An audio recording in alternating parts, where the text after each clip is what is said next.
Mr. Alvarez, at some point then, following the call to 911, did Fahim Mohammed arrive in the room? Yes, sir. Okay. And do you recall saying anything to Fahim Mohammed at that time? Yes, sir.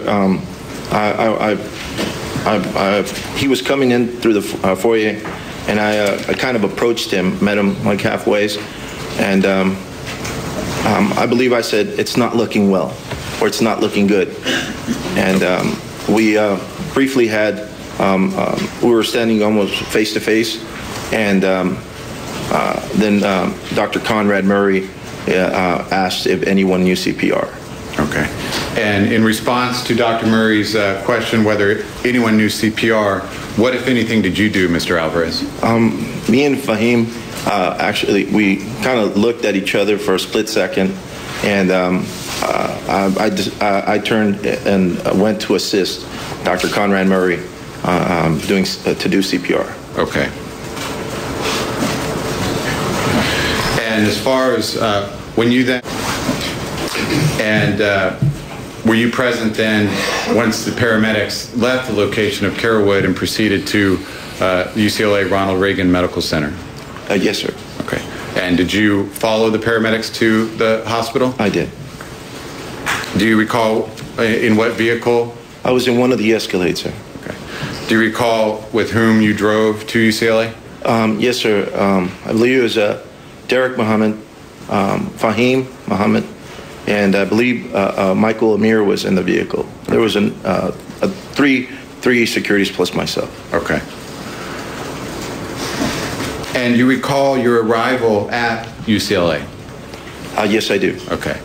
And were you present when the paramedics pulled into the emergency room bay that's reserved for emergency vehicles? I was. Okay. And at that time, were you present when Michael was unloaded off the paramedics' rig and taken straight into the emergency room? Yes, I was. What were you doing at that time as Mr. Jackson was brought from the rig into the hospital? Well, there was a lot of paparazzi that was following us, and so what we wanted to do is protect Mr. Jackson's privacy. So as they were getting him off, I remember going towards the paparazzi and asking them, "Please, this is a private moment. Please step away."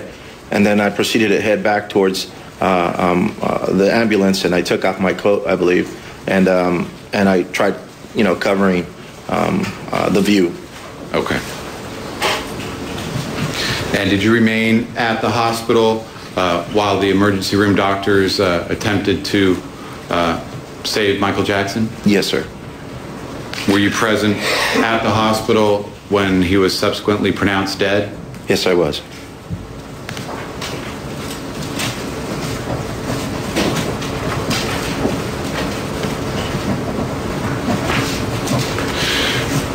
Sir, were you, while at the UCLA Medical Center, following the pronouncement of death,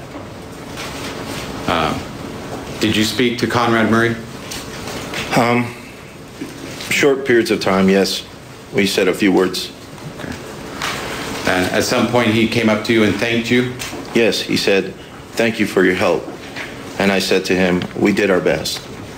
And when you said, "we did our best," you were referring to yourself and Conrad Murray, correct? Correct, yes. And to everything you knew at that point in time, you thought you each had done your best? That's correct. Okay. And you had no reason to suspect Conrad Murray had done anything inappropriate at that time, had you? No, sir. Did you have any dislike or animosity toward Conrad Murray? Not at all, sir. Had he treated you well? The few times that we spoke, it was a very warm conversation. It wasn't.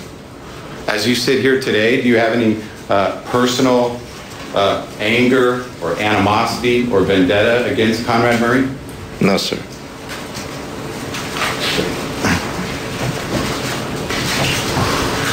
At some point at UCLA, did Conrad Murray ask you to be driven home? Yes, he asked if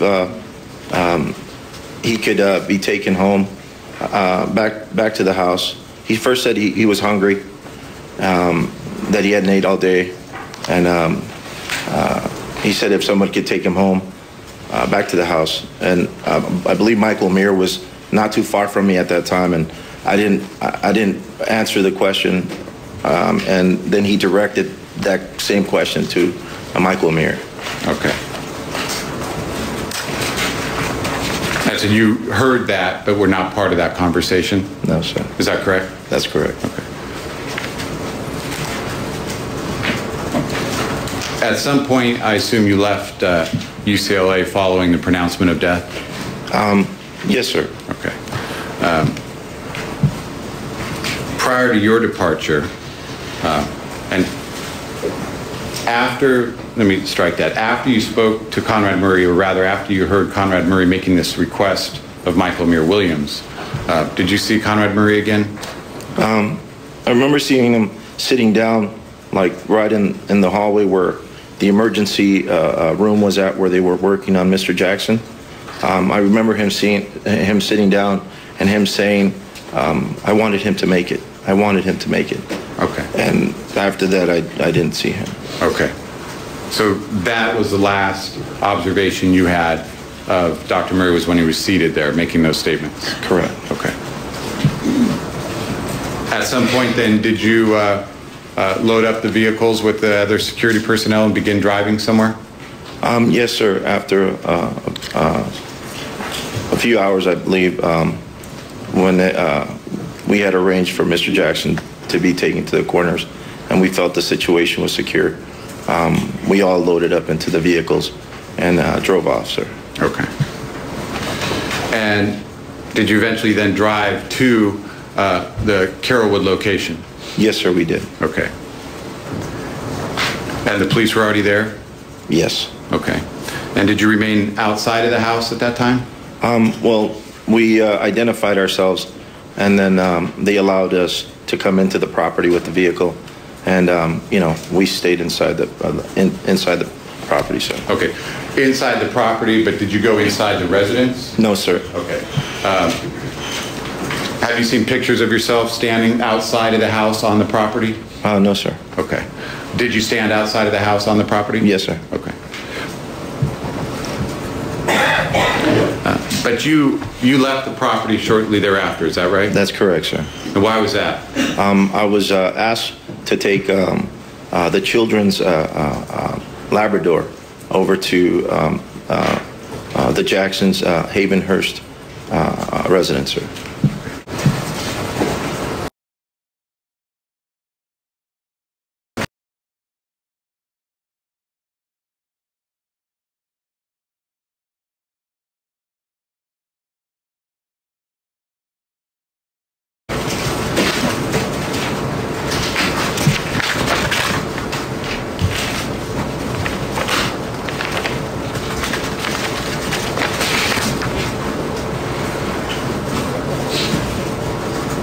Sir, following